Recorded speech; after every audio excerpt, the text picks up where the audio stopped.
Assalamualaikum. Kali ini kami akan bercerita dan menggambar tentang asal-usul kota Blora. Asal-usul kota Blora ada beberapa versi.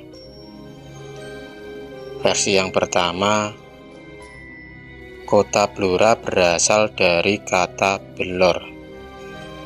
Kemudian diucapkan oleh masyarakat Jawa belor, dan sekarang menjadi Blora. Sedangkan menurut bahasa, Blora berasal dari dua kata, yaitu wai dan lorah. Wai mempunyai arti air dan lorah berarti tanah atau jurang. Perkembangan zaman membuat wai lorah berganti nama menjadi Bailorah, dan terakhir menjadi Blora. Pada zaman dahulu, Blora merupakan bagian dari pemerintahan Kadipaten Jipang di bawah pemerintahan Demak pada abad ke-16. Pada saat itu, Adipati Jipang di bawah pimpinan Aryo Penangsang atau dikenal Aryo Jipang. Tetapi setelah pemerintahan diwarisi oleh Hadiwijaya atau Joko Tingkir, kerajaan Jipang berpindah ke Pajang. Kawasan kekuasaan Jipang meliputi Lasem, Blora, Pati, dan Jipang. Namun kerajaan Pajang tidak berlangsung lama, karena kerajaan tersebut direbut oleh Mataram dan berpusat di kota gede Yogyakarta. Blora sendiri termasuk bagian dari wilayah Mataram bagian timur dan dikenal dengan Bangwetan. Pada masa pemerintahan Pakubuwono pertama, Blora diberikan kepada anaknya Pangeran Blitar. Kemudian pada masa Mataram dipimpin Amangkurat IV tahun 1717 sampai 1727 Masehi. Blora di bawah pemerintahan dari Amangkurat IV. Ketika kerajaan Mataram dipimpin oleh Pakubuwono II, terjadi pemberontakan oleh Mas Said beserta Mangkubumi, sehingga mereka mampu menguasai Sukawati, Demak, Grobogan, Yogyakarta, dan Blora. Kemudian Mangkubumi diangkat menjadi raja pada tanggal 1 Suro tahun 1675 oleh rakyatnya. Serta diangkat pula beberapa pejabat lain seperti Wilatikta sebagai Bupati Blora. Setelah itu terjadi perjanjian Giyanti pada tahun 1755 atau dikenal dengan palihan negari atas dasar perang Mangkubumi tersebut. Akhirnya perjanjian itu menyebutkan bahwa Mataram menjadi dua bagian, yaitu Kerajaan Yogyakarta di bawah pimpinan Sultan Hamengkubuwono pertama dan Kerajaan Surakarta di bawah pimpinan Pakubuwono pertama. Selain itu, Blora menjadi Kasunanan Surakarta di daerah Mancanegara Timur. Namun Bupati Wilatikta tidak setuju dan beliau akhirnya mundur dari jabatan itu. Versi yang kedua, nama Blora berasal dari kata belo lara atau anak kuda sakit, yaitu seekor anak kuda tunggang yang dihadiahkan oleh asisten residen Rembang kepada Senopati Ngadi yang telah berhasil memadamkan pemberontakan Noyo Gimbal atau Noyo Sentika, sehingga dia diangkat menjadi Bupati Karangjati dan semula hanya berupa kawedanan. Tersebutlah di Kadipaten Bengir ada pemberontakan yang dipimpin oleh sisa-sisa laskar prajurit Diponegoro yang bernama Noyo Sentiko, yang oleh karena rambut panjangnya dan tidak terurus atau gimbal, maka dia kemudian dikenal dengan sebutan Noyo Gimbal. Sebagai cucu prajurit pribumi, sebagaimana halnya para leluhurnya, dalam jiwa Noyo Gimbal sudah tertanam rasa nasionalisme yang tinggi. Dia sangat anti penjajah beserta antek-anteknya, termasuk para bupati maupun wedana yang membantu Belanda. Noyo Gimbal beserta prajuritnya menyerang Kadipaten Bengir, yang termasuk dalam asisten Residen Rembang. Presiden Jepara Rembang sebagai pembantu pemerintahan Bengir adalah Tumenggung Karangjati bernama Ngadi, yang merupakan adik kandung Bupati Bengir. Wedana Ngadi orangnya lumpuh, akan tetapi sangat sakti. Atas serangan prajurit Noyo Gimbal, Kadipaten Bengir merasa kewalahan. Bahkan senopati perang Kadipaten Bengir yang bernama Begede Jedes gugur dalam pertempuran tersebut. Pertempuran yang menewaskan senopati Begede Jedes tersebut terjadi di Sawah Balung Gembung.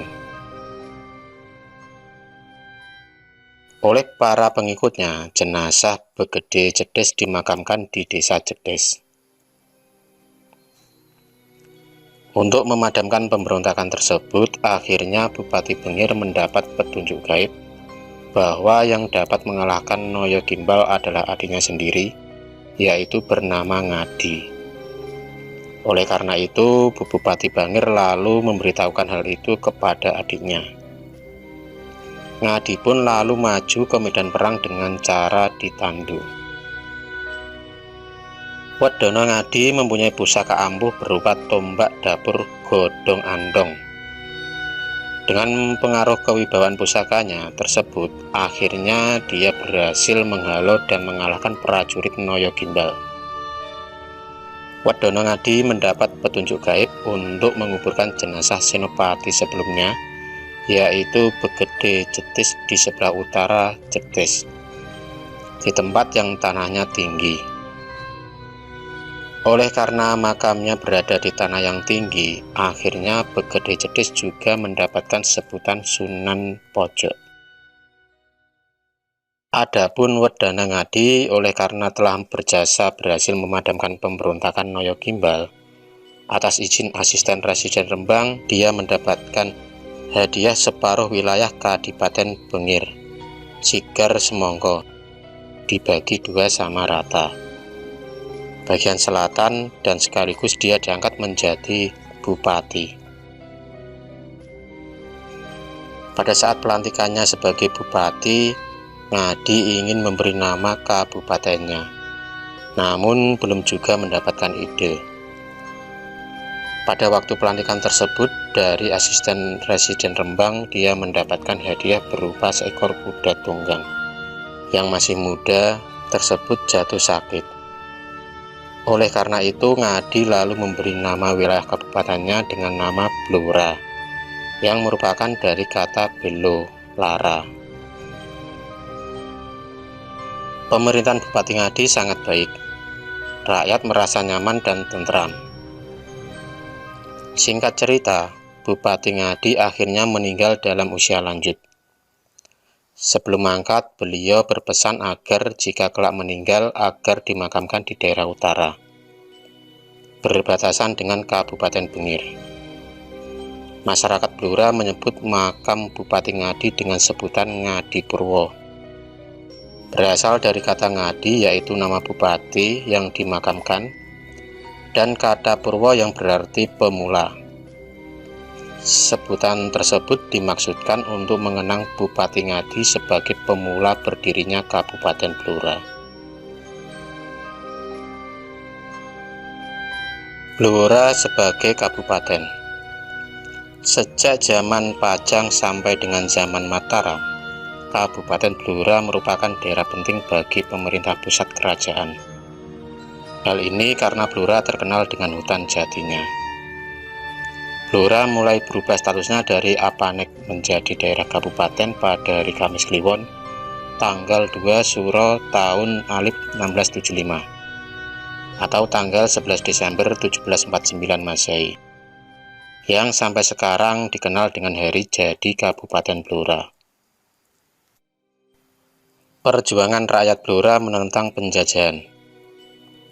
Perlawanan rakyat Blora yang dipelopori petani muncul pada akhir abad ke-19 dan awal abad ke-20. Perlawanan petani ini tak lepas dari makin memburuknya kondisi sosial dan ekonomi penduduk pedesaan pada waktu itu. Pada tahun 1882, pajak kepala yang diterapkan oleh pemerintah penjajah sangat memberatkan bagi pemilik tanah atau petani. Di daerah-daerah lain di Jawa, kenaikan pajak telah menimbulkan pemberontakan petani seperti peristiwa Cilegon pada tahun 1888. Selang 2 tahun kemudian, seorang petani dari Blora mengawali perlawanan terhadap pemerintahan penjajah yang dipelopori oleh Samin Surosentiko. Gerakan Samin sebagai gerakan petani anti kolonial lebih cenderung mempergunakan metode protes pasif, yaitu suatu gerakan yang tidak merupakan pemberontakan radikal bersenjata. Beberapa indikator penyebab adanya pemberontakan untuk menentang kolonial penjajah Belanda antara lain berbagai macam pajak diimplementasikan di daerah Blora, perubahan pola pemakaian tanah komunal, pembatasan dan pengawasan oleh Belanda mengenai penggunaan hasil hutan oleh penduduk. Indikator-indikator ini mempunyai hubungan langsung dengan gerakan protes petani di daerah Blora. Gerakan ini mempunyai corak milenarisme, yaitu gerakan yang menentang ketidakadilan dan mengharapkan zaman emas yang makmur. Itulah beberapa versi cerita asal-usul kota Blora. Terima kasih sudah menonton video cerita bergambar ini. Klik subscribe untuk terus berlangganan video-video cerita bergambar selanjutnya. Semangat berkarya!